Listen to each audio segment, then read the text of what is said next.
មានម្សៅមីលីម្សៅអង្គរតំណាក់បន្តិចមកយកមកធ្វើសបកនំហើយស្នូវិញបងប្អូនចង់ធ្វើស្នូត្រាវក៏បានស្នូសណ្តែកក៏បានដែរសម្រាប់ខ្ញុំគឺធ្វើជាមួយនឹងស្នូសណ្តែកបាយបងប្អូន BA សណ្តែកបាយហ្មងគឺខ្ញុំឧស្សាហ៍ធ្វើខ្លាំងមែនតើដោយសារទិញសណ្តែកបាយមកច្រើនបងប្អូនអញ្ចឹងយើងទុកយូរទៅវាអាចនឹងខូចដោយសារវាមានសត្វល្អិតតូចៗនឹងស៊ីសណ្តែកហ្នឹងអញ្ចឹងមានតែព្យាយាមច្នៃយកមកធ្វើនំបែបនេះហើយចំពោះនំនេះគឺខ្ញុំធ្វើសបកនំសិនខ្ញុំដាក់ស្ករស2ល្ព្រាកាហ្វេ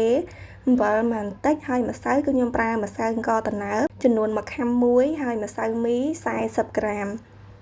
គ្រឿងផ្នែកស្ងួតមានតែប៉ុណ្្នឹងទេខ្ញុំកូរម្សៅនឹងឲ្យស្មើសាច់គ្នាសិនហើយខ្ញុំមកដាំទឹកលឹកតើយចំពោះទឹកលឹកតើយនេះបងប្អូនអាចចំនួនដោយទឹកយើងធម្មតាក៏បានឬក៏ដាក់ទឹកលឹកតើយអញ្ចឹងក៏បានដែរគឺធ្វើឲ្យសាច់នំរបស់យើងវាកាន់តែមានក្លិនឈ្ងុយទៀតចំពោះទឹកលឹកតើយខ្ញុំយកទៅដាំវាឬក៏យើងដាំឲ្យពុះក៏បានបងប្អូនដាំបែបក្តៅអ៊ុនៗក៏បានដែរខ្ញុំដាក់130មីលីលីត្រខ្ញុំយកមកចាក់ចូលក្នុងម្សៅអញ្ចឹងទៅយើងកូរឲ្យម្សៅនឹងរៀងចុះត្រជាក់បន្តិចសិនហើយយើងច្របាច់ម្សៅនឹងឲ្យស្អិតល្មួតចូលគ្នាបានល្អខ្ញុំចំណាយពេលច្របាច់ម្សៅនេះដូចជាមិនយូរអីហ្មងបងប្អូនប្រហែលជា2-3នាទីហ្នឹងម្សៅវាស្អិតល្មួតប៉ុណ្ណេះខ្ញុំរៀបចំយកមកគ្របដាក់ផ្អាប់វាចោលរយៈពេល15នាទីទៅ20នាទីសិនហើយស្នូគឺខ្ញុំប្រើស្នូសណ្តែកបាយជាប្រភេទសណ្តែកបាយស្ងោរបងប្អូនខ្ញុំស្ងោរឆ្អិនហើយទម្ងន់របស់វា1ខាំ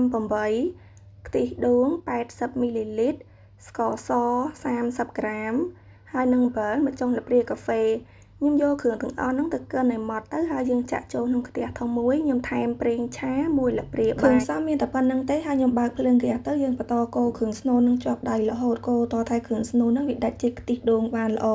មុនដំបូងគឺខ្ញុំបើកភ្លើងរៀងខ្លាំងដែរបងប្អូនបន្ទាប់ពីដាច់ជាតិខ្ទិះដូងបន្តិចទៅខ្ញុំបន្ថយភ្លើងហ្គាសវិញហើយយើងបន្តកូរបាននឹងរហូតតតែសណ្តែកហ្នឹងវាដាច់ជាតិខ្ទិះដូងវាស្អិតវាខាប់អញ្ចឹងប៉ុណ្ណឹងគឺបានហើយចំណែកម្សៅដែលខ្ញុំបានផ្អាប់រយៈពេល15នាទីនេះក៏គ្រប់ម៉ោងដែរខ្ញុំយកមកលុញវាជារៀងទៅវែងអញ្ចឹងទៅហើយកាត់វាជាដុំតូចតូចខ្ញុំធ្វើនំនេះបានប្រហែលជា5ទៅ6នំអញ្ចឹងគឺខ្ញុំបែងចែកម្សៅហ្នឹងប្រហែលជា5ទៅ6ដុំប៉ុន្តែម្សៅនេះមុនដំបូងខ្ញុំកាត់6ដុំបងប្អូនខ្ញុំថាធ្វើបាន6នំប៉ុន្តែចុងក្រោយខ្ញុំយកតែ5នំវិញព្រោះអីសាច់ម្សៅវាទាំងតូចពេកហើយគ្រឿងស្នូលរបស់យើងរៀងច្រើនអញ្ចឹងខ្ញុំបានកាត់យកតែ5ដុំទេដើម្បីយើងវិចខ្ចប់ទៅវាចិត្តគ្រឿងស្នូលបានល្អ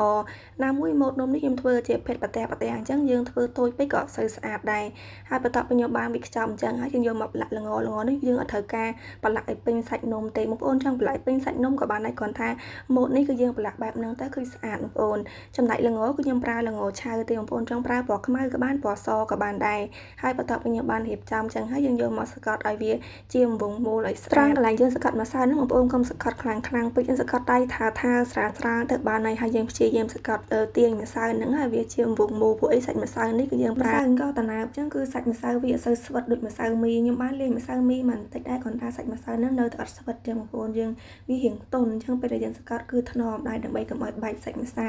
ហើយចំណែកវិធីចម្អិនវិញគឺខ្ញុំទុកខ្ទះឲ្យក្តៅបន្តិចទៅចំពោះខ្ទះបងប្អូនគួរតែប្រើជាមួយនឹងខ្ទះដែលចៀនអត់ជាប់បាតអញ្ចឹងសាច់នំរបស់យើងពេលដែលដាក់ចៀនទៅតម្រង់នំរបស់យើងប៉ុណ្ណាវានៅតែប៉ុណ្្នឹងស្អាតហើយចំពោះការចៀននេះគឺខ្ញុំបើកភ្លើងហ្គាសតិចល្មមទេយើងដាក់ប្រេងឆា